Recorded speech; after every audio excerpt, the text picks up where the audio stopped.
As Michael Singer taught, there's a you in there who is seeing and experiencing life. That you in there experiences a dominant set of vibrations, emotions, or what I call your inner culture or your inner experience. Check in right now. What emotions, or if you prefer, vibrations do you notice often as part of your inner experience? Is it possible to shift what you experience regardless of your outer experience? Is it possible to feel better and experience more clarity, peace, purpose and power as part of your inner experience? Of course, the answer is yes, but let's first lay out some important concepts so the how makes the most sense. Let's start with the world outside of you. You might spend most of your time in beautiful spaces, a prison or somewhere in between. Of course, your outer world impacts your inner world, but more importantly, your story or the meaning you make about the outer world is one factor that shapes your inner experience. Your story about what's happening in the outer world can change. A friend retired to a beautiful beach town in Ecuador. He sent me pictures of it, wanting to rub it in that he lived in splendor. I couldn't disagree. Later, when I checked in with him, he had moved to a different part of Ecuador. What happened? I asked him. Yes, it was a great place, but it was hot and there was nothing to do. But it was such a beautiful place. Well, yes, but the people weren't very friendly toward me. It was a dirty town and I wanted more hiking trails. Did the beach city change? Or did his narrative about the beach town change? He changed his narrative as he changed his focus and the frame. The frame of living the beach life changed to dirty town, unfriendly people and few hiking trails. His focus shifted as well. That created a different inner experience, changed his feelings about the place and prompted the move. So your outer world impacts our inner world, but the reality is, it's our focus and frames or our stories about the outer world that impact us. A wise person once said, "The light of the body is the eye, if therefore thine eye be single, thy whole body shall be full of light." When creating or shaping your inner culture, it's important to know that there's a part of you that sees all clearly, without judgment. Some call this the inner witness, your core self, but the name is less important than knowing and finding that just is, that sees, that is aware of being aware. This isn't woo-woo, but important because when you experience this inner place of awareness of the witness, you start to de-identify with other expressions of your inner world that are affected by beliefs or frames, reactions created from past experiences, even your stories about the past and present. You need to give space or de-identify with your thoughts, feelings and beliefs, because the more caught up in them, the less power you have to create something better. Finding that center place of awareness is easier than it might sound. Do this right now. Relax into the awareness of being aware. Relax and let go of beliefs, emotions, desires, your past, concerns about your future, and relax into present moment awareness of awareness. Your core self is energy that is aware. Your ego mind wants to distract you with thoughts, stories and voiceovers, but keep relaxing into the awareness of being aware. Core awareness is simple when we let go or surrender, all because it's like a wave merging back into the ocean. We came from the ocean to be a unique expression, and now relax back into the source we came from.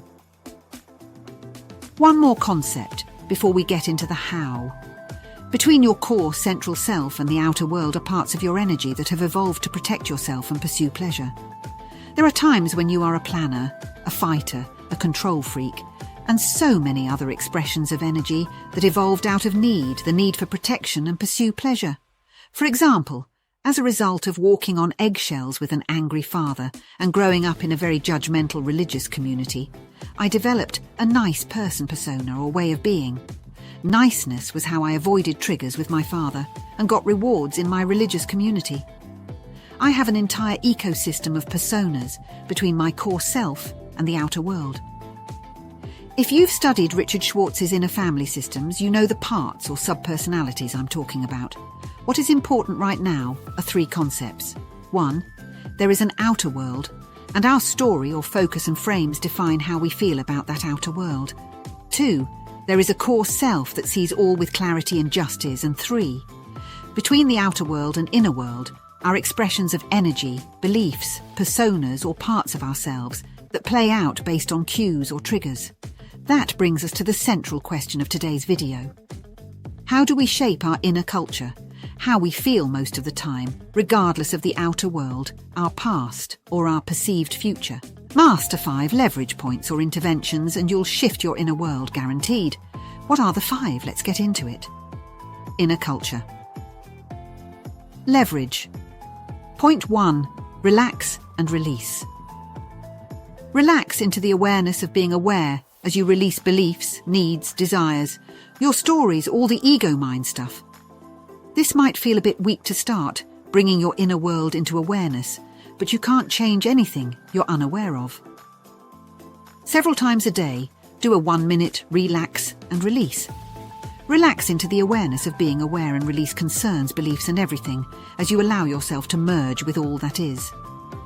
See and experience your inner world as it is. That means allow it to be as it is, as if it were a butterfly in your hand able to fly or stay. I do this by imagining spaciousness around the emotions I notice. Inner culture. Leverage. Point 2. And or also.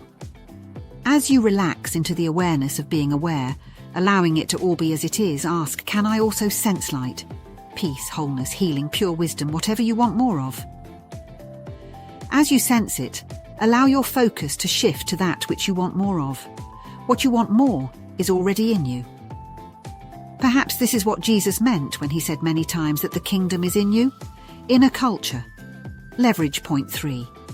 Reparent energies that no longer serve you. If you are familiar with the work of Richard Schwartz, the work he calls internal family systems, you will recognize the term reparenting. To reparent an emotion or expression of energy is to allow it to return to source, like a wave folding back into the ocean. Reparenting starts with a desire to change a belief or an emotion. From the central place or witness, you might notice generalized anxiety. Sit in awareness to understand what is driving this anxiety. I know it sounds weird, but I speak to the emotion and ask it, what got you started?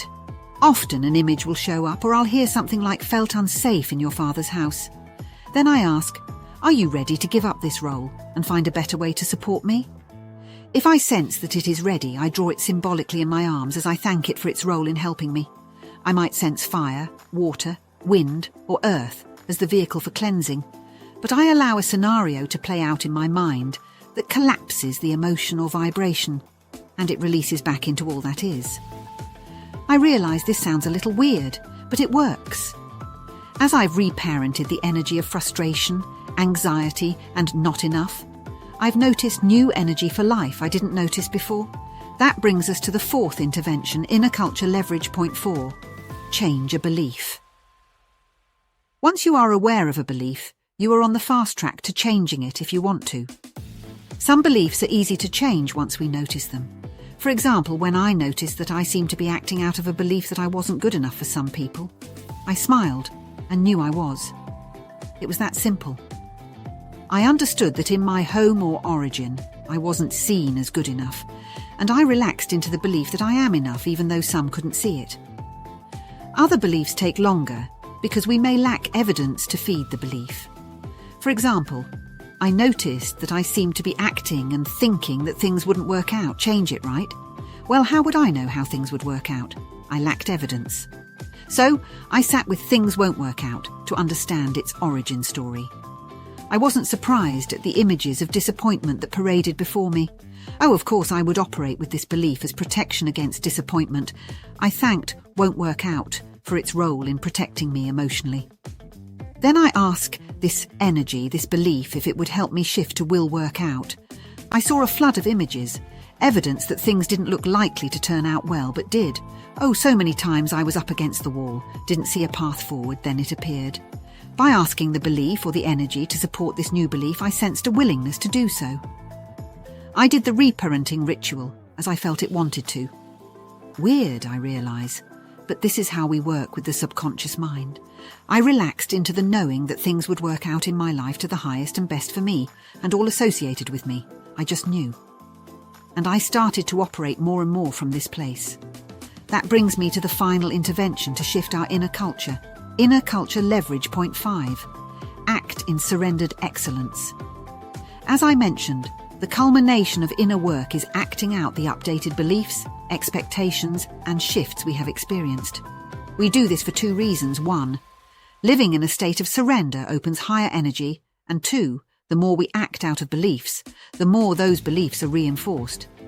But let me expand on what it means to act out of surrender. You know you have relaxed into a state of surrendered excellence when you know that something outside of you is going to deliver a result, and it's your job to do what is in your control and let go of the rest. You know that you're operating out of ego when you feel constriction, a sense that results are on you. In contrast, you feel a sense of liberation when you are giving your best but have surrendered the outcome and process to a higher power. It's like playing a doubles tennis match and your partner is Serena. She will carry you to victory, and it's your job to hit what comes your way with excellence. I started off this video by reminding you that there's a you in there who experiences life. When you peel away all the layers, that you sees all with clarity, with pure discernment and without judgment. When you relax and release, that is, into the awareness of being aware, and release all else to a higher power, you put yourself in a position to reshape your inner world. Yes, a change in your outer world can bring peace and joy, but changes in your inner world are much more powerful. That's why it's important to ask the "and also" question. Is peace also here inside? Authentic power, mental clarity, wisdom. The solution was always inside of you, waiting to be called out. As you shift your focus, you will experience more of that. I also talked about how to reparent energies such as emotions or beliefs that no longer serve you. Experiment. I'll do a more in-depth video on how to reparent, but this video shared enough to get you started on this journey. Finally, I shared how to walk out new beliefs in surrendered excellence, as if the belief were in operation as you offer excellence in response to what life brings you. Thanks for joining us at the Change Capability Institute today. Subscribe to the channel to be able to see more content like this.